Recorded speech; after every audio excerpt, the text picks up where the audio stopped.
তিন পার্বত্য এলাকা সহ ১১৬ উপজেলায় দ্বিতীয় ধাপে নির্বাচনে ভোট গ্রহণ চলছে। ভোটার উপস্থিতি কম, নির্বাচন উপলক্ষে হিলি স্থলবন্দরে বন্ধ আমদানি রফতানি। চালে মানবদেহের জন্য ক্ষতিকর ভারী ধাতুর উপস্থিতি নিয়ে বিতর্ক। সহনীয় মাত্রার নিচেই রয়েছে দাবি ধান গবেষণা কেন্দ্রের। ইটভাটার দূষণে নষ্ট হচ্ছে গাছপালা, ক্ষতিগ্রস্ত হচ্ছে আম, লিচুর মুকুল। বাধ্য হয়ে ভাটা মালিকদের কাছে ফসলি জমি বিক্রি করছেন অনেকে। রোহিঙ্গাদের টার্গেট করে কক্সবাজারে আবারও সক্রিয় দালাল চক্র। বিভিন্ন পয়েন্ট দিয়ে সাগর পথে বেড়েছে মানব পাচার, কঠোর অবস্থানে পুলিশ। এবং রাজধানীতে এসএমই মেলায় চামড়াজাত পণ্যের স্টলে তেমন সাড়া নেই। দাম বেশির অভিযোগ দর্শনার্থীদের, নতুন বাজার সৃষ্টিতে সরকারি সহায়তার দাবি।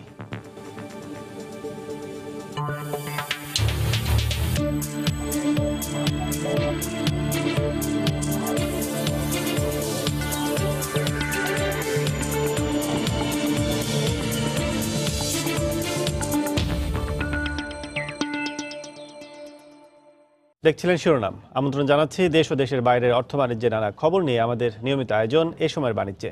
আর আপনাদের সঙ্গে আছে আমি কাজল আব্দুল্লাহ। শুরুতেই উপজেলা নির্বাচনের খবরাখবর।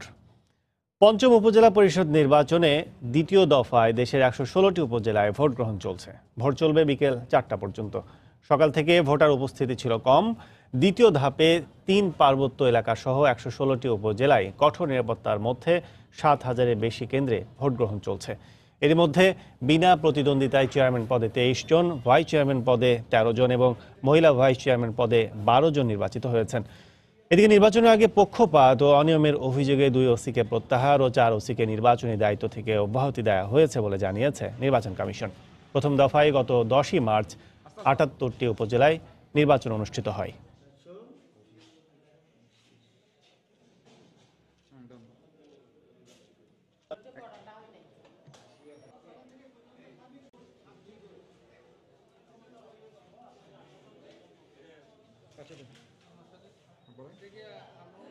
ভালো মনে হলো, সার্বিক পরিস্থিতি ভালো দেখে তো সুষ্ঠু মনে হচ্ছে সবকিছু। আমরা যে প্রার্থীকে দেওয়ার দেবো, ভোট কি নষ্ট করা যায়? যে দুটা প্রার্থী আছে চেয়ারম্যান প্রার্থী, দুটা প্রার্থীর মধ্যে আমরা একটা যাচাই করে নিব। মানুষ জিনিস ভোট দিতে হবে, আমার ভোট আমি দেবো, যাকে খুশি তাকে দেবো। আজ 10 দিন বাইরে পরিস্থিতি আমার চলবে না, আজকে কামত না গেলাম, দিলাম ভোট, আল্লাহ ভরসা করি। আলহামদুলিল্লাহ ভালো, ইনশাল্লাহ আশা রাখি তো পুরোটাই ভালো হবে ইনশাল্লাহ। আমাদের নির্দেশ দেওয়া আছে যেভাবে সুষ্ঠু হয়, নিরপেক্ষ হয়, যাতে কেউ কোনো বেজাল করতে পারে না, জাল ভোট দিতে পারে না। আমরা ফুললি প্রস্তুত, আমরা এবং সতর্ক আছি এবং আমরা সর্বোচ্চ চেষ্টা করব যাতে নির্বাচনটা সুশৃঙ্খলভাবে হয়, নিরপেক্ষভাবে হয়। উপজেলা নির্বাচনের আরো খবর জানতে সিলেটের ফেঞ্চুগঞ্জে আছেন রিপোর্টার আব্দুল আহাদ এবং চট্টগ্রামের হাটহাজারীতে আছেন রিপোর্টার পার্থপ্রতিম বিশ্বাস। সরাসরি চলে যাচ্ছি তাদের কাছে। প্রথমে যাচ্ছে আহাদের কাছে। আহাদ,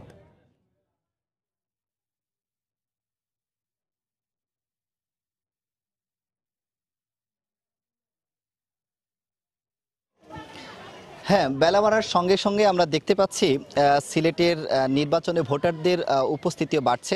আমি যেখানে আছি, আগে বলেছিলাম ফেঞ্চুগঞ্জ উপজেলায়, এই উপজেলায় আমি দেখেছি যে 10টার পরে ভোটারদের উপস্থিতি বাড়া শুরু করেছে এবং বিশেষ করে মহিলাদের যে লাইনগুলো, সেই লাইনে আমরা কোনো কেন্দ্রে আমরা দীর্ঘ লাইনও দেখতে পাচ্ছি। আপনারা নিশ্চয়ই দেখতে পাচ্ছেন এখন আমি যেখানে আছি চণ্ডীপ্রসাদ মডেল সরকারি প্রাথমিক বিদ্যালয়, এটি ১ নম্বর সেন্টার।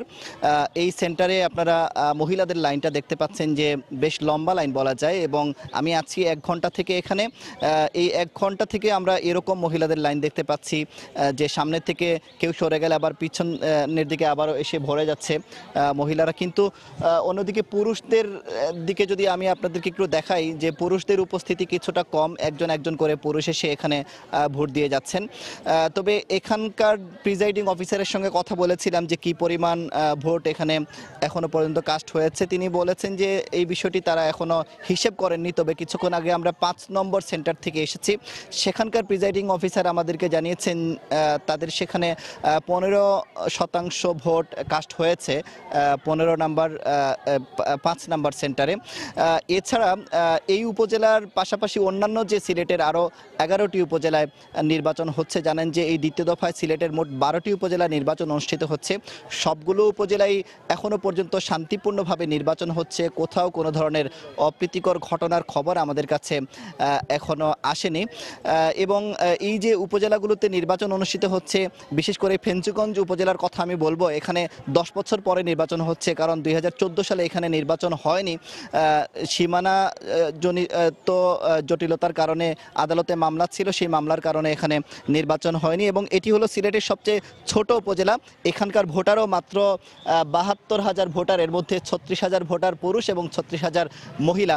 আমরা কথা বলেছিলাম ভোটারদের সঙ্গে, তারা বলেছেন বিগত দিনে এখানকার যে উন্নয়ন বঞ্চিত হয়েছে এই উপজেলা, বিশেষ করে কুশিয়ারা নদী চলে গেছে এই উপজেলার মাঝখান দিয়ে, এবং এই কুশিয়ারার ভাঙনই হচ্ছে এখানকার সবচেয়ে বড় সমস্যা। আপনারা জানেন যে বর্ষা মৌসুমে আমরা প্রতিনিয়ত এখানে এসে আমরা সরাসরি সম্প্রচার করি এই এলাকার মানুষের দুর্ভোগের কথা। এবং ভোটাররা বলছেন এবার এমন প্রার্থীকে তারা নির্বাচিত করবেন যারা তাদের উন্নয়নে কাজ করবেন, বিশেষ করে নদী ভাঙন রোধে যারা কাজ করবেন তাদেরকেই তারা এবার বিজয়ী করবেন।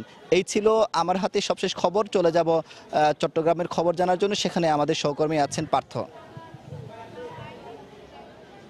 ধন্যবাদ আহাদ। যে সকাল 8টায় যে ভোট গ্রহণ শুরু হয়েছে সেটি কিন্তু এখনো চলছে। এই মুহূর্তে আমরা আছি ফটিকছড়ি উপজেলায়। চট্টগ্রামে 5টি উপজেলায় ভোট অনুষ্ঠিত হচ্ছে এবং এই 5টি উপজেলার মধ্যে শুধুমাত্র এই ফটিকছড়ি উপজেলায় কিন্তু 3টি যে পদ রয়েছে সেই 3টি পদেই নির্বাচন হচ্ছে। সেক্ষেত্রে এই ফটিকছড়ি উপজেলায় আওয়ামী লীগের যিনি প্রার্থী, সেই ছাড়া আওয়ামী লীগের একজন বিদ্রোহী প্রার্থী এখানে রয়েছে, এছাড়া লাঙ্গলের একজন প্রার্থী রয়েছে।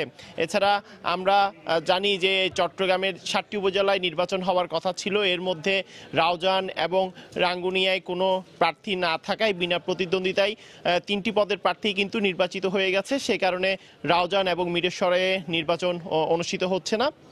5টি উপজেলায় নির্বাচন অনুষ্ঠিত হচ্ছে। সেক্ষেত্রে 13 লাখ ভোটার রয়েছে 5টি উপজেলায়। এবং সকাল থেকে যে বিষয়টি আমরা দেখেছি, আসলে সকালে কিছুটা আমরা দেখেছি যে এখানে ভোটার উপস্থিতি কম ছিল, কিন্তু বেলা বাড়ার সাথে সাথে এই সেন্টারে আমরা দেখেছি সাধারণ ভোটাররা আসছেন এবং তাদের যে ভোট সেই ভোটটুকু তারা প্রদান করছে। এই সেন্টারে প্রায় 6,500 মতো ভোটার রয়েছে, পুরুষ ভোটার রয়েছে 3,100 জনের মতো এবং মহিলা ভোটারও রয়েছে প্রায় 3,000-এর মতো। তো সেক্ষেত্রে আমরা প্রিজাইডিং অফিসারের সাথে কথা বলেছিলাম, তিনি আমাদেরকে জানিয়েছে এখনো পর্যন্ত প্রায় 1000 থেকে 1200-র মতো ভোট প্রদান করেছে এখানে।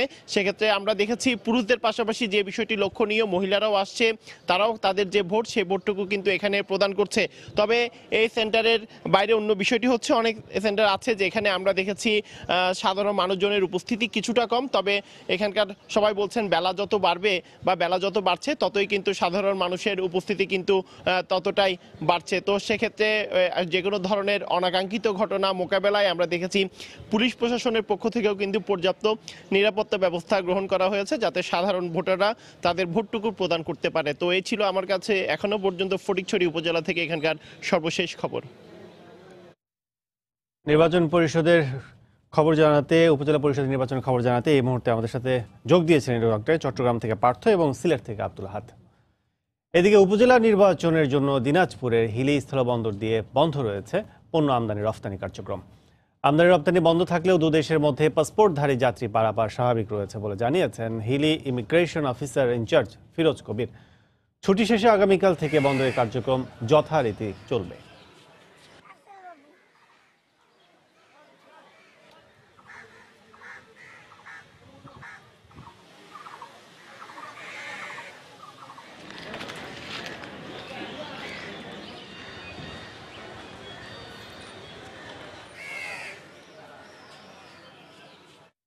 এবার নিউজিল্যান্ডের ক্রাইস্ট চার্চের হামলার খবর। স্বজনদের কাছে মরদেহ হস্তান্তরের কথা থাকলেও ময়না তদন্ত ও আইনি প্রক্রিয়া সহ নানা জটিলতার কারণে সে প্রক্রিয়া এখনও শুরু হয়নি। নিউজিল্যান্ডের ক্রাইস্ট চার্চ থেকে এ বিষয়ে সব পরিস্থিতি জানিয়েছেন প্রবাসী বাংলাদেশি শহীদুল ইসলাম জন। আমি এই মুহূর্তে দাঁড়িয়ে আছি সেই ওয়েলফেয়ার সেন্টারের সামনে, ক্রাইস্টচার্চ হেগলি কলেজ। একটু আগে এখানে Christchurch boys school and girls তারা এসেছিলেন, হাঁটা করেছে এবং মুসলিম কমিউনিটির সাথে তারা একাত্মতা ঘোষণা করেছেন এবং তারা বারবার বলতে চেয়েছেন যে মুসলমান কমিউনিটির সাথে আমরা আছি এবং একজন মানুষের এইরকম মন মানসিকতার কারণে মুসলমান কমিউনিটির সাথে আমাদের কোনো বিভক্তি করা যাবে না। এখন পর্যন্ত বডি রিলিজ করার যে প্রক্রিয়া, সেই প্রক্রিয়া শুরু হয়নি, আমরা এখনো ওয়েট করছি। তবে একটা ব্যাপার জানতে পেরেছি যে ক্ষতিপূরণের একটা বিষয় চলে এসছে এবং এটা যতদূর পর্যন্ত আমার কাছে নিউজ আছে যে ভিকটিম তার funeral cost around $6,000 New Zealand dollars তাকে দেওয়া হবে এবং $10,000 New Zealand dollars for the family তাদেরকে করা হবে। অফিসিয়ালি এখনো হয়তোবা কোনো এস্টিমেট আসেনি, বাট এরকম একটা অ্যামাউন্টের কথা এখন চলছে। এ বিষয়ে আরও জানিয়েছেন নিউজিল্যান্ডে বাংলাদেশে অনারারি কনসাল শফিকুর রহমান অনু। ওই কর্তৃপক্ষে ওরা এখানে কেউ নেই। আমরা বিভিন্ন মানুষের সঙ্গে যোগাযোগ করেছি, তারা চালিয়ে যাচ্ছেন এবং খুব দ্রুততার সাথে করছেন। এখানে পোস্টমর্টম করতে হচ্ছে, অনেকগুলি লিগ্যাল ফর্মালিটিজ কমপ্লিট করছে এবং ওরা যা মৃতদের নিকট আত্মীয় স্বজনের সঙ্গে যোগাযোগ করছেন। এই সমস্ত সবগুলি ব্যাপার নিয়ে একটু দেরি হচ্ছে। আমাদের জাকারিয়া ভুইয়া বলে একজন আমাদের বাঙালি ভাই, তাকে আমরা ট্রেস করতে পারছিলাম না, ওই লিস্টও ছিল না, নামও ছিল না। যে মসজিদে এই গোলাগুলি ঘটনা ঘটছিল সেই মসজিদের ইমাম সাহেব ওনার আমাদের কাছ থেকে ওনার কিছু জাকারিয়া ভুইয়া সাহেবের ছবি নিয়ে শনাক্ত করেছেন যে উনি জাকারিয়া ভুইয়ার লাশ, আমাদের মধ্যে যে 5 জন নিখোঁজ ছিলেন তাদের প্রায় সবাইকেই মৃত ঘোষণা করা হলো বেসরকারিভাবে। চালে মানবদেহের জন্য ক্ষতিকর ভারী ধাতুর উপস্থিতি নিয়ে শুরু হয়েছে বিতর্ক। গণমাধ্যমে প্রকাশিত সংবাদের সত্যতা নিয়ে প্রশ্ন তুলেছে ন্যাশনাল ফুড সেফটি ল্যাবরেটরি কর্তৃপক্ষ। তাদের দাবি, চালে ধাতব পদার্থের উপস্থিতি নিয়ে কোনো গবেষণাই করেননি তারা। এদিকে বাংলাদেশ ধান গবেষণা কেন্দ্র বলছে, চালে ক্যাডমিয়াম, আর্সেনিক সহ সব ধরনের ধাতুর উপস্থিতি রয়েছে সর্বোচ্চ সহনীয় মাত্রার নিচেই। এ অবস্থায় আতঙ্কিত না হওয়ার পরামর্শ কৃষিমন্ত্রীর। শুভ খানের রিপোর্ট।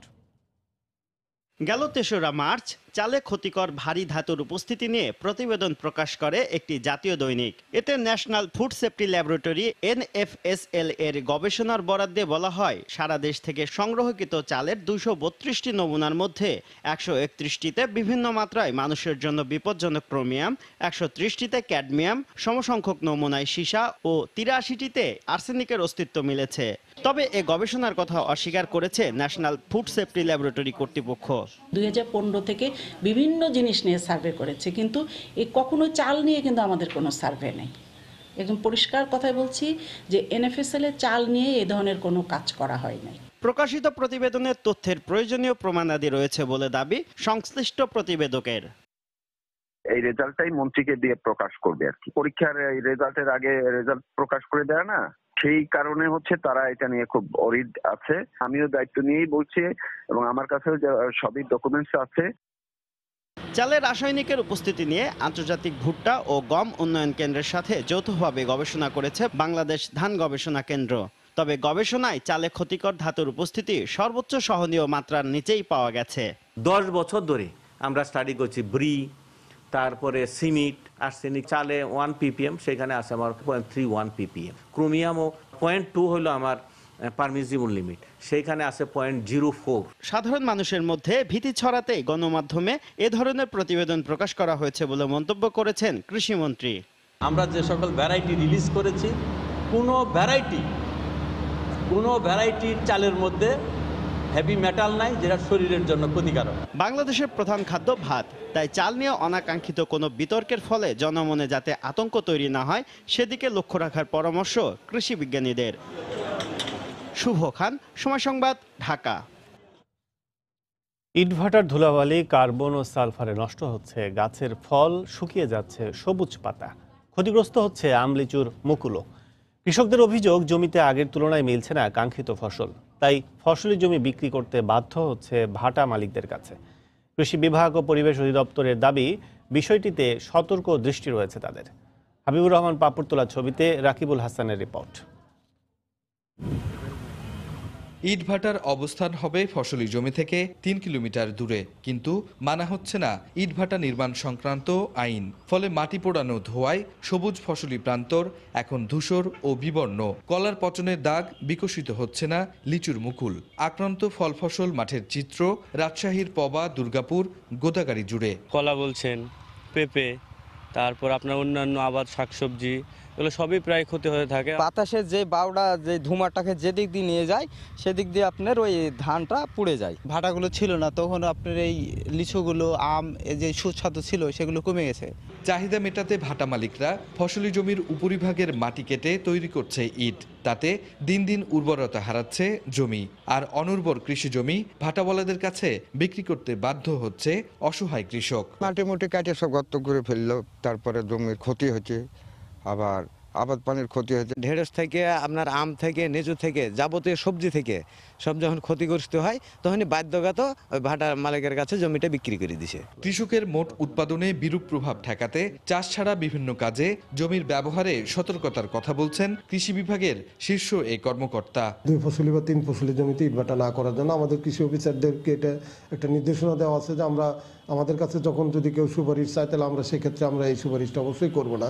অভিযোগ পেলে ব্যবস্থা নেওয়ার আশ্বাস পরিবেশ অধিদপ্তরের এই কর্মকর্তার। যখন কোনো অভিযোগ পায় সেটি সংশ্লিষ্ট হর্টিকালচারিস্ট বা কৃষি কর্মকর্তা তাদের দিয়ে আমরা প্রতিবেদন যদি পাওয়া যায় দূষণকারী প্রতিষ্ঠানের বিরুদ্ধে আমরা ব্যবস্থা নিয়ে থাকি। পরিবেশ অধিদপ্তরের তথ্য মতে রাজশাহীতে মোট ইটভাটা ৭৬টি। গেল 3 মাসে 5টি ইটভাটা গুড়িয়ে দেওয়ার পাশাপাশি 3টিকে জরিমানা করা হয়েছে ১,৬০,০০০ টাকা। রাকিবুল হাসান, সময় সংবাদ, রাজশাহী। রাস্তা সংস্কার কাজে ধীরগতি এবং আসন্ন বর্ষায় জলাবদ্ধতা নিরসনে পদক্ষেপ গ্রহণের দাবিতে চট্টগ্রামের আগ্রাবাদ এক্সেস রোড এলাকায় মানববন্ধন করছেন বিভিন্ন শ্রেণী পেশার মানুষ। এই মুহূর্তে সেখানে আছেন রিপোর্টার শফিকুল আলম, চলে যাচ্ছে তার কাছে। শফিক।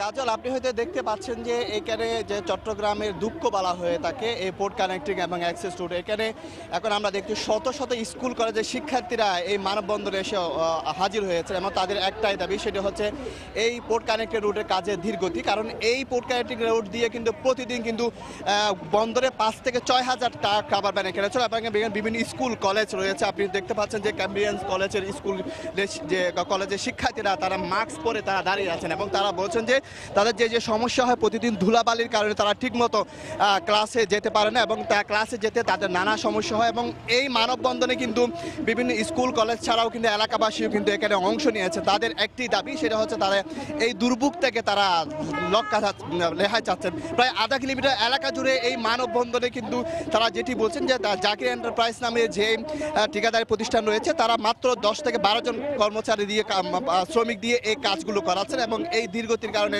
তাদের দুর্ভোগ বেড়ে যাচ্ছে। এবং এই যে এলাকা যারা মানববন্ধনে অংশ নিয়েছেন এবং যারা আয়োজন করেছেন তারা বলছে তারা দীর্ঘদিন ধরে কিন্তু এই ঠিকাদারি প্রতিষ্ঠানকে বলে আসছেন কিন্তু তারা কাজে আসছে না। দীর্ঘ 3 বছর ধরে এই 2 কিলোমিটার এলাকা জুড়ে এই কাজ করতে দীর্ঘ 3 বছর ধরে লাগছে, সেই জন্য তারা দুর্ভোগের কথা জানিয়েছেন। এবং তারা এটাও বলছেন যে এখানে যে বিভিন্ন ব্যাংক রয়েছে, বিভিন্ন প্রতিষ্ঠান রয়েছে, বিভিন্ন স্কুল কলেজের যে শিক্ষার্থীরা বলছে তারা যদি এর মানববন্ধনে যদি কোনো প্রতিকার না হয় তারা আরও কঠোর কর্মসূচিতে যাওয়ার কথা বলেছেন।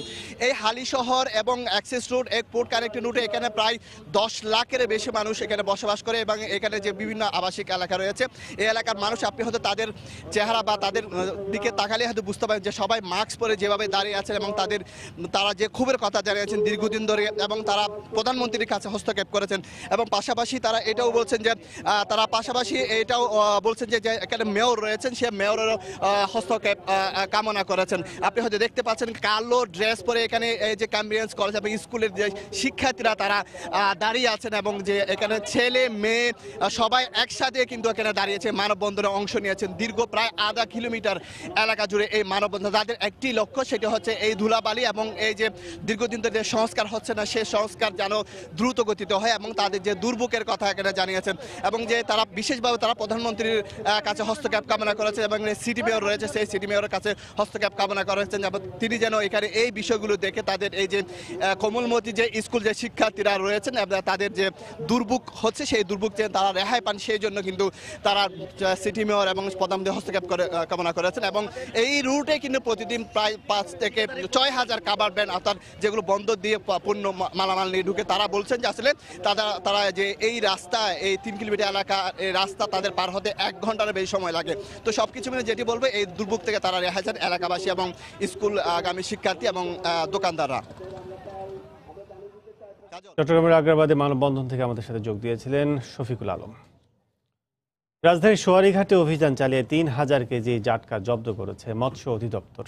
জড়িত কাউকে আটক করতে পারেনি অধিদপ্তর। ভোরে রাজধানীর সোয়ারীঘাট বাজারে কোস্ট গার্ড এবং মৎস্য অধিদপ্তর এই অভিযান চালায়। এ সময় 3,000 কেজি জাটকা জব্দ করা হয়। জব্দকৃত এসব জাটকা মাছ বিভিন্ন এতিমখানায় দান করা হয়েছে বলে জানান জেলা মৎস্য অফিসার। 16 মার্চ থেকে 22 মার্চ পর্যন্ত 36টি জেলায় জাটকা মাছ সংরক্ষণে বিশেষ অভিযান চলছে। এছাড়াও প্রতি বছর 1 নভেম্বর থেকে শুরু করে 8 মাসব্যাপী সারা দেশে জাটকা সংরক্ষণ নিয়ে সচেতনতামূলক কর্মসূচি পালিত হয়।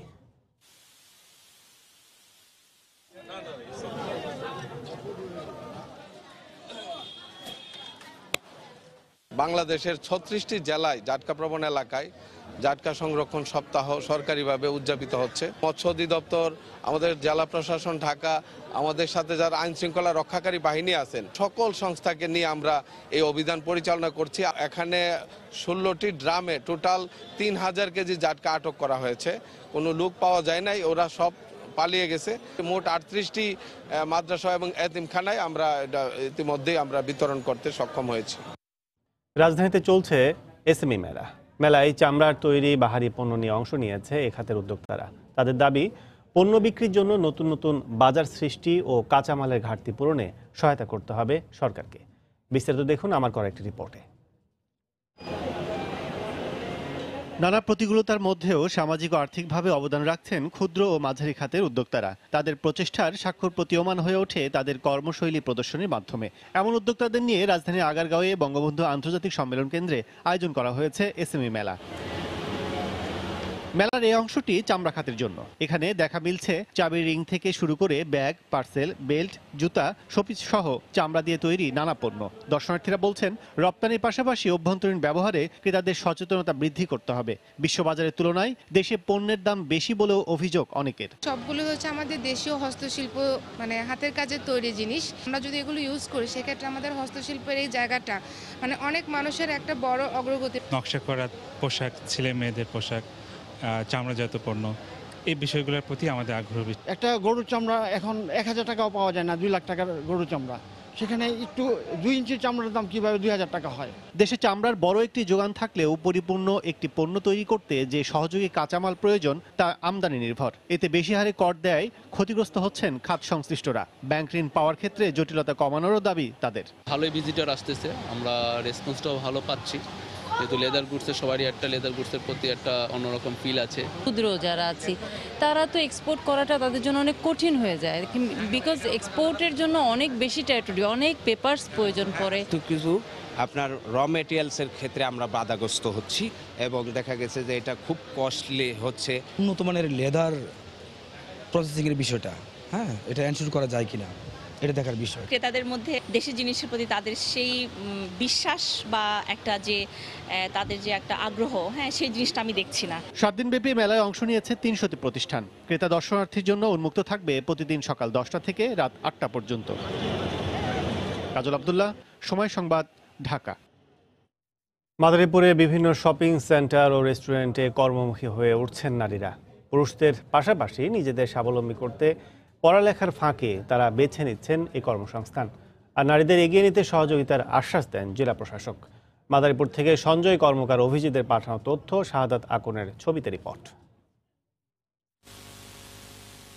মাদারীপুর সরকারি নাজিমউদ্দিন বিশ্ববিদ্যালয় কলেজের ডিগ্রি প্রথম বর্ষের শিক্ষার্থী শামসুন নাহার শান্তা। পরিবারের 4 বোনের মধ্যে বড়। অভাবের সংসারে পড়ালেখার পাশাপাশি কাজ করছেন শহরের ফুড ব্যাংক নামের একটি চাইনিজ রেস্টুরেন্টে। অর্ডার নেওয়া থেকে শুরু করে পরিবেশন, বিল করা সহ অধিকাংশ কাজ একাই করেন শান্তা। গর্বের বিষয় যে আমি পড়াশোনার পাশাপাশি জব করতে আসছি। আমার মনে হয় যে মেয়েরা যারা আছে পড়াশোনার পাশাপাশি কিছু একটা করা উচিত তাদের, কারণ তাদের নিজেদের হেল্প হবে প্লাস পরিবারের অনেকটা হেল্প হেল্প হবে। শুধু শান্তাই নন, শহরের বেশ কিছু রেস্টুরেন্ট, মার্কেট ও শপিং সেন্টারে কর্মসংস্থান হিসেবে বেছে নিয়েছেন অনেক নারী। তারা দিনের পাশাপাশি রাতেও কাজ করছেন। তাদের অধিকাংশই কলেজ কিংবা বিশ্ববিদ্যালয়ের শিক্ষার্থী। এতে তাদের পরিবারও আসছে সচ্ছলতা। নারীদের এ ধরনের কর্মক্ষেত্রে এগিয়ে আসায় ইতিবাচক হিসেবে দেখছেন ক্রেতারাও। আমরা যে বেতনটা পাই, স্যালারি, ওইটা দিয়ে আমাদের ফ্যামিলির অনেক উপকার হয়। চাই না যে আমার মতো আরো নারীরা ঘরে বসে থাকুক, তাদের ফ্যামিলির জন্য তারাও কিছু করুক। অনেক সময় ছেলেরা থাকলে আমাদের সংকোচ বোধ হয়, এখানে আমাদের কোনো প্রবলেম হচ্ছে না, আমরা আমাদের নিজেদের মতো চাইতে পারতেছি। সবসময় দেখা যায় যে রেস্টুরেন্টগুলো পুরুষটাই বেশি দেখা যায়, কিন্তু মেয়েদের খুবই কম দেখা যায়। সেক্ষেত্রে মাদারীপুরে যে এরকম একটা সার্ভিস হচ্ছে, সেজন্য আমার কাছে ভালো লাগতেছে।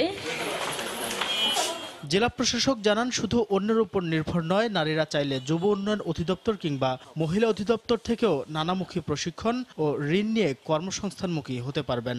এসএমই ফাউন্ডেশন আছে, কর্মসংস্থান ব্যাংক আছে, যুব উন্নয়ন অধিদপ্তর সহ অন্যান্য সমাজসেবা মহিলা সংস্থা থেকে তাদেরকে প্রশিক্ষণের ব্যবস্থা করা হচ্ছে এবং ক্ষুদ্র এবং মাঝারি আকৃতির তাদেরকে ঋণ দেওয়ার ব্যবস্থা আছে। তো আমরা তাদের সবসময় আমরা ছেলেদের পাশাপাশি মেয়েদেরকে কর্মক্ষেত্রে এগিয়ে আসার জন্য তাদের উৎসাহিত করছি। মাদারীপুর শহরের বিভিন্ন রেস্টুরেন্ট ও প্রতিষ্ঠানে শতাধিক নারী কাজ করছেন। সময় সংবাদ, মাদারীপুর।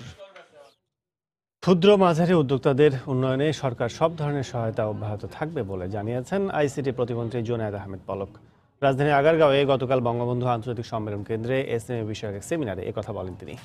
প্রতিমন্ত্রী বলেন, বিশ্বের অন্যান্য উন্নয়নশীল দেশের মতো বাংলাদেশের অর্থনৈতিক উন্নয়নে বিশেষ অবদান রাখছে ক্ষুদ্র ও মাঝারি উদ্যোক্তারা। সরকারের নির্বাচনী ইশতেহার অনুযায়ী সাধারণ মানুষের জীবনমান উন্নয়নে সরকার গ্রামকে শহরে রূপান্তর করতে বদ্ধপরিকর বলেও জানান তিনি। অনুষ্ঠানে এসএমই ফাউন্ডেশনের চেয়ারম্যান, ব্যবস্থাপনা পরিচালক সহ অন্যান্যরা উপস্থিত ছিলেন।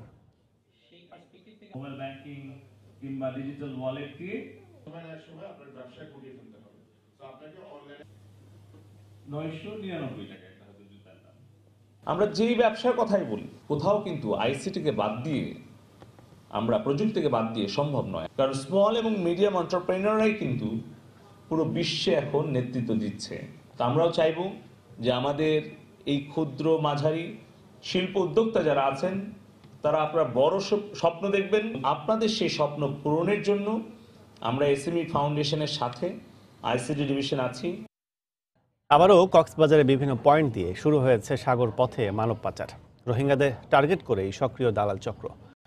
গত এক মাসের উখিয়া ও টেকনাফ উপকূল থেকে শতাধিক রোহিঙ্গাকে উদ্ধার করেছে বিজিবি। একই সঙ্গে আটক করা হয় 10 জন দালালকে। পুলিশের দাবি, দালাল চক্রকে চিহ্নিত করে কঠোর ব্যবস্থা নেওয়া হচ্ছে। সুজাউদ্দিন রুবেলের তথ্য, মোহাম্মদ ফরাজের ছবি নিয়ে রিপোর্ট। সাগর পথে অবৈধভাবে মালয়েশিয়া যাওয়া এবং ট্রলার ডুবিতে নিহতের ঘটনা বিশ্ব গণমাধ্যমে আলোড়ন তোলে 2014-15 সালে। উঠে আসে দালালদের নির্যাতনের নির্মম চিত্র।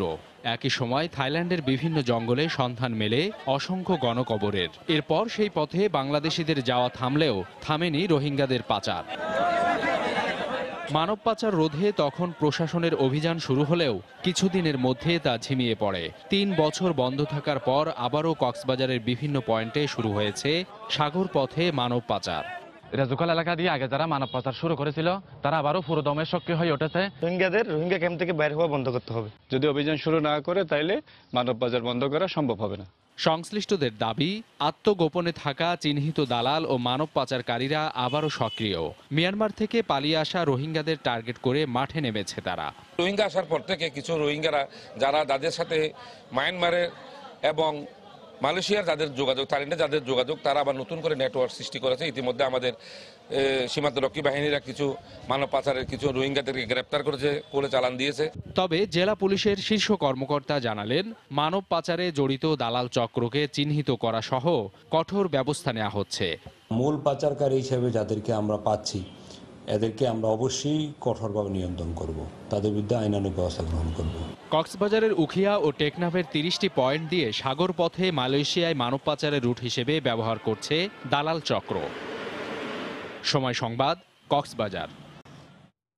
জাতির জনক বঙ্গবন্ধু শেখ মুজিবুর রহমানের 99তম জন্মবার্ষিকী উপলক্ষে তার প্রতিকৃতিতে পুষ্প অর্পণ করেছে ইসলামী ব্যাংক বাংলাদেশ লিমিটেড। গতকাল ধানমন্ডির 32 নম্বরে বঙ্গবন্ধুর প্রতিকৃতিতে শ্রদ্ধা নিবেদন করেন ইসলামী ব্যাংকের ঝুঁকি ব্যবস্থাপনা কমিটির চেয়ারম্যান ইঞ্জিনিয়ার আব্দুল মতিন। ব্যবস্থাপনা পরিচালক মোহাম্মদ মনিরুল মাওলা, পরিচালনা পর্ষদের সদস্য সহ ঊর্ধ্বতন কর্মকর্তারা। শ্রদ্ধা নিবেদন শেষে ব্যাংকটির পান্থপথ শাখায় বঙ্গবন্ধুর জন্মবার্ষিকী উপলক্ষে আলোচনা ও দোয়া মাহফিল অনুষ্ঠিত হয়।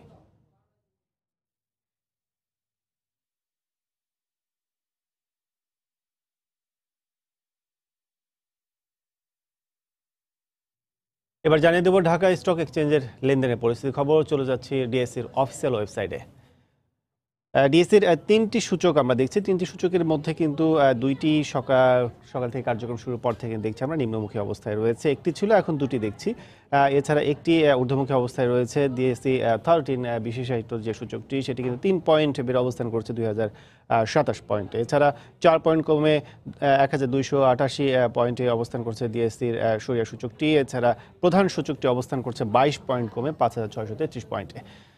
এখন পর্যন্ত লেনদেন হয়েছে 34,735 শেয়ার, যার বাজার মূল্য দেখছে 159 কোটি টাকা। এছাড়া 53টি প্রতিষ্ঠানের শেয়ারের দর কিন্তু ঊর্ধ্বমুখী দেখছি আমরা। নিম্নমুখী রয়েছে 226টি প্রতিষ্ঠানের। এছাড়া অপরিবর্তিত রয়েছে 39টি প্রতিষ্ঠানের শেয়ারের দর। টপ 20 অর্থাৎ শীর্ষ 20টি প্রতিষ্ঠানের একটু নামগুলো আপনাদের জানিয়ে দেবো। সেটা হচ্ছে যে এখন আমরা প্রথমেই দেখছি যে শীর্ষ 20টি প্রতিষ্ঠানের শুরুতে ব্র্যাক ব্যাংক, প্রতিষ্ঠানটি 88 টাকা 80 পয়সা দরে শেয়ার বিক্রি হচ্ছে, যা সর্বোচ্চ ছিল 90 টাকা 40 পয়সা, সর্বনিম্ন ছিল দেখছি 87 টাকা 50 পয়সা দরে। 2 নম্বর অবস্থানে রয়েছে বাংলাদেশ আমেরিকান টোবাকো কোম্পানি। প্রতিষ্ঠানটি 4,933 টাকা দরে শেয়ার বিক্রি করছে, যা সর্বোচ্চ মূল্য ছিল 5,014 টাকা 80 পয়সা দরে। এছাড়া সর্বনিম্ন দেখছি আমরা 4,819 টাকা ছিল প্রতিষ্ঠানটির শেয়ারের দর। 3 নম্বর অবস্থানে রয়েছে ডাচ বাংলা ব্যাংক লিমিটেড। প্রতিষ্ঠানটি 218 টাকা দরে তাদের শেয়ার বিক্রি করছে, যার সর্বোচ্চ মূল্য ছিল 223 টাকা 50 পয়সা, সর্বনিম্ন ছিল 215 টাকা 20 পয়সা। এছাড়া গত সপ্তাহে কিন্তু কার্যক্রমের শেষ দিবসে বিক্রি হয়েছে প্রতিষ্ঠানটির শেয়ারের দর 218 টাকা 10 পয়সায়।